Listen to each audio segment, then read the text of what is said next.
मित्रांनो, आपल्या देशाचा पैसा बुडवून UK मध्ये जाऊन बसलेला विजय मल्ल्या याने परफेक्ट टायमिंग साधलेला आहे स्वतःची इमेज धुवून काढण्यासाठी, म्हणजे स्वतःची प्रतिमा जी मलिन झालेली आहे त्याला स्वच्छ करण्यासाठी, आणि त्या PR टीमचं एकदम कौतुक करण्यासारखं आहे. इकडे RCBनं कप जिंकला IPLचा, आणि तिकडे विजय मल्ल्याची इमेज जी प्रतिमा आहे ती स्वच्छ करण्याचं काम सुरू झालं.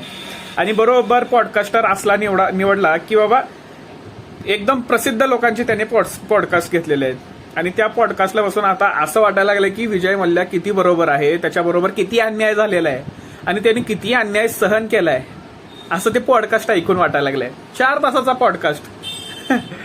आणि आता विजय मल्ल्याची इतकी सहानुभूती यायला लागली काही लोकांना की काय सांगावं, की बाबा फक्त 6,000 करोड तर त्यांनी बुडवलेले आहेत, म्हणजे 9,000 नाही, 6,000 करोड. पुढे आकडे पण सांगितलेत, किती लाख, किती रुपये, किती पैसे. खरंच एकदम गरीब माणसाच्या मागं लागलोय आपण बरं का.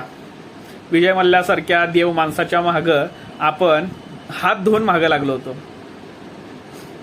आणि त्या मुलाखतकाराचं काय कौतुक करावं. एकदम परफेक्ट प्रश्न विचारून त्याला एकदम गोंजारून त्याची प्रतिमा तयार करण्याचं काम परफेक्ट चालू होतं त्या इंटरव्ह्यूमध्ये. बेस्ट.